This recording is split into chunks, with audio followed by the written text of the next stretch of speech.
reached your quota and be like, I I graduated. reached my quota. I've graduated. You did all your prayers? That's what it is? Nah, it's like, playing. yeah, you know, bro, like you reach a point where you like, I have learned everything that I can about this subject. Okay. Let me take it and apply it to my life. But then you also go and see like there are the same set of rules in each religion. That's it's just yes, I've seen that. I've experienced that. And I've talked to people about that. But it's a hard conversation to have with a hard by the book. This is the only thing I can think about Christian. Yeah, because it talking about other religions is blasphemous. Basically, that's how they treat you, and then everybody else pretty much treats the same way. Yeah. But if you look at the deities, the prophets, and then like the names of the stories, and they all have some sort of intersect at some point in time. All of and them, then bro. It makes me think about the story in the Bible where they were trying to build the tower to heaven, and then God, Babel? the Tower of Babel, and then God confused everybody and gave different languages. Mm-hmm. Like when you see somebody and not know the language they're speaking, it kind of makes me think about that. Even when you tap into like Greek mythology stories, all these things have so many different intersections, and it's like, okay, it has to have some sort of origin source at some point. Yeah. But that's not necessarily the easiest conversation to have. Yeah, because I think people are so afraid of learning and unlearning. It's like you holding the door open that you're trying to close, and then you opening a new one, but don't nobody want to close the old one. Right. And I think particularly for black folks, especially, I guess, Southern black folks, if you wouldn't go, well, I don't even just say Southern, but going against grandma's teachings, that's... I think it's because I feel like Southern people understand family more than the rest of the United States. Like, I want to say maybe the middle states and the South. And like, not the big cities. Yeah, I think Midwest. big cities just be missing it. Yeah. Because they be like, I want to do this, I want to do that. Like, nah, bro, it's about your family, for real. If you look at it, that's how you build wealth. But, you know, it'd be hard for you to really kind of tell everybody that when they trying to do this, that, and the third, which I understand is life. So with that being said, what about your family setting? You got kids yet? I have no kids. I'm pulling out. Pulling out. I think you got to be a real responsible person to have kids, man. And I'm not there yet. I can you don't want them? Oh, I do. Okay. I do, but it's just not like right now. I'm not like, I give them a couple years. I ain't tripping about it. So do you have a number in mind? Like, okay, this is the oldest I'll start having kids, and I need. Oh, I thought you mean how many kids? Oh no. Oh no, I would do one. I would just do one because one shot deal. Yeah. Okay. A lot of kids is a lot. Maybe my mind could change in 2 years. It really can change, but then also your partner too. Yeah. And financially where you at too. I think that's what most responsible men would think about. You know, fellas, if you're not able to if you just paying bills out here, living your dream and doing what you doing. Living your dream. Hey, bro. Hey, that's for real, bro. No, I mean, you gotta not even your dreams, but it's just like, if you doing what you say you want to do and you doing it to a highest level. Yeah. And you seeing the benefits, you have to keep them steps going until you get to a point where you're like, all right, I can have a kid. And I can do this and support it because I got all the stupid kinks out already. What boxes do you think you have to check for yourself? As a man? Yeah. I feel like as a man you should have, it's gonna sound crazy. I feel like if your mother's alive in your life, if your mother's alive in life, you should have your mother and your father around you, and her mother and her father, whoever you have kids with, because you will need help. Everybody I know that got kids, they mama be with them kids if they ain't got no babysitter or they are paying them outrageous fees for the infant care. It's like paying for gas 5 times. It's rent every week. Yeah. It's rent every week. It legit is, yeah. Especially if you live in a big city, bro. One of my coworkers said she paid $1,500 for like a month. I was like, to do what? She was like, to watch my baby. I'm like, man, see, you got the wrong one. Yeah. That's why I use Plan B's, everybody. I thought you was pulling out.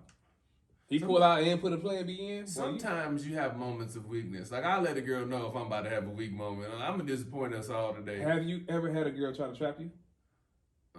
Like poke holes in condoms? Poke the hole in a condom, or you know the thing where they ride you and you say get up and they don't get up? Man, I'm tossing this hole in the closet. What you mean? Ain't no locking me down. Man, I'm 6'1". I wish you would. Just, I can't get up. No, you wanted to skeet up in that girl. I'm throwing you right into dirty clothes, Amber. You keep doing it. She gonna be, whoo. Your socks stink. Like, nah, bro. Like, you know what you doing, man. Yeah. Like, I always hear people say, "Oh, it was an oops." Like, I didn't even nut in there. Like, yes, you did, bro. You nutted in there. I do feel sorry for somebody that had a pre-cum baby though. That's very rare. Yeah. That's very rare, man. Yeah. You know anybody that had a pre-cum? Me and my homeboy had this conversation. Like, I don't know. No, I never know anybody that claimed it. Because you know what happens is when most people like they make a mistake with a baby and then they like, well, it's a blessing from God. God didn't bless you to fornicate. and keep it. Yeah. Like y'all not even making a solid plan with that child. You just want to have a baby because you hot and you feel like your clock running out. Because a lot of women do that, like, especially in big cities. And like these women be so focused on a career, that's cool, and then they get to a certain age, so get hot in the vagina. Even with that being said, do you think they care more so about that clock ticking, or do they actually just want to lock down a relationship? Because it seems to be shifting, or it seems to be an argument for both sides. Right? You say, do you think they say that again? Do you think they care more so when that clock starts to tick? Mm-hmm. Is it more so I need to lock down and get married, or I just need to have my kids and I can take whatever rest life has for me? I don't think girls really want to get married no more. They just that's what you're thinking too. Like they just want to have a man that they can say I got a man, which technically is if you with somebody for 6 years, y'all married. All that common law BS. If you was on her emergency contact number, y'all together. Yeah. If you see her take her wig off and she look like Sojourner Truth under there a little bit, y'all together. If you see the dirty bonnet, nigga, if you see the little crusty part in the panties that you try to act like you don't see, you together. Crusty part in the panties. Now you know they be working out. Coochie. Oh Lord, okay. Like you know, you gotta do. See, my thing. I had an ex-wife. We used to basically just strip naked and throw the clothes in the washing machine right after the workout. Oh, let's believe she checking your drawers, see if you had a doo-doo stain. But she knew. You will never find a doo-doo stain. I was tossing them holes in the trash. That's why I never wore white leggings. Well, I would never. Oh boy, I used to be ashamed when I took them off. Like, this crotch part looked like somebody was throwing cookie crisp. It looked like when the Barbie hit the back of the ear with that swab. Oh, yo, it looked just like that. That's how panties be sometimes. Yeah, that's why you don't wear white. I would never wear white. Disappoint yourself. Right. It's like, I'm not my best representation right here. That's not representing in my best light. This is what we stand for. So, So last time we talked briefly about your divorce and in the midst of COVID and all the pressure surrounding it. You think you'll get me remarried? I like the idea of family, like the structure of having a family. Okay. For when I do have a child, I would consider it. I ain't tripping about like I'm not in no rush to, but it's like. I wouldn't necessarily think you were in a rush at the time either. It was How long did you date before you got married? Couple years. Engaged? Couple years. Okay. No, engaged. I did it fast. I was out here living, shoot from here, pop, pop. Okay. But how long did you date before you popped the question? Like 6 months.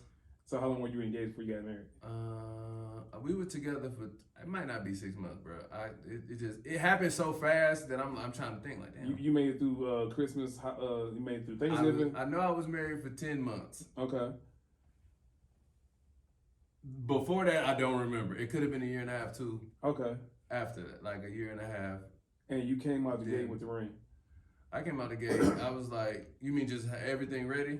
No. Pop the question. You popped the question with the ring. I popped the question without a ring. I just really? We can go get the ring. There's no problem. Really? Yeah. I was like, go pick a ring that you want out. Huh. I'm not no like I understand the concept of marriage, and I understand like if I'm. No, I'm just saying. I'm most people be like, it's a whole thing. You get the nails done, get the whole family reunion together, and then they got a surprise. I was also eating honey. I had some weed honey, so it also heightened my sense of how I was feeling that day. Okay. So basically, you made a oops proposal, and then you had I felt it. I feel good about this decision. Okay. And like it wasn't bad. It wasn't bad. Like I felt good about this decision. It wasn't no negative. It wasn't like I did it wrong. But like after that's like the marriage and you start feeling some type of way, you be like, yeah, this ain't gonna work. Like we would have like all the traditional help. At what point did you realize it wasn't gonna work? Somewhere through there. Because you guys were married basically your first. Well, it happened in the midst of COVID. Like COVID happened right after. Yeah, right after, bro. Okay. Immediately. So, was it the time together, or just the inactivity and the pressures of the unknown? What was going on with the pandemic, and what can you give a breakdown of the circumstances? I think it was just a lot. Like, I was touring stopped. Mm-hmm. I was working on films and TV, filming stopped. Everybody that worked on television could not work. Yeah. Literally nobody. Mm-hmm. Right. Because you have to see people and talk to people. Mm-hmm. And we had not set up a structure to handle COVID. Nobody did. Mm-hmm. So we all at the house, and you know how everybody breaking up during COVID? Mm-hmm. That's a real thing, man. My daddy used to call me, like, I'm about ready to slap the shit out of this lady. Like, that's another thing that affected the real estate market, because people realize they need more space in their living arrangements. Yeah, that's why I be looking at people stupid when they be buying them houses downtown for $400,000 with no. You can't go outside. I want to have all my family over. I want to see trucks in the yard, four-wheelers. I want to see all that shit. I'm not finna. It goes back to that commute. Like, you paying for traffic. You basically paying for gas. Yeah. In a lump sum. That's basically what you're doing. But yeah, it made everybody be like, do I really like this person? Mm-hmm. Is this working out for us? Mm-hmm. But I think it was just a majority of just people just never have to talk to each other. Right. Or they do things in passing, or the schedules allow them to have that time apart. More than 4 hours a day, and you at the house with this person every day, you start to see like their habits. It's not like that didn't happen to me, but that's just talking about in general. Yeah. Like, man, that's one of the biggest things I've said about it. When you talk about my biggest thing with dating, because I actually kind of excommunicated myself from it. But the frustrating part is, like, they want you to be so elaborate with the first date, or everything has to be like a movie setup and stuff like that. You're talking. Like, if I can't enjoy you and we can't enjoy me doing the most basic thing, we're not gonna work. It's and then COVID kind of proved that to everybody. You're right. It's not gonna work because they think that it's supposed to be like that because they see it every day. Mm-hmm. It's programming, bro. If I watch every girl on my phone be shaped the same and look the same, mm-hmm. I'm gonna start looking for bitches built like that. I need to see these ladies with a BBL and be thick and be a first grade teacher. All right, clap again.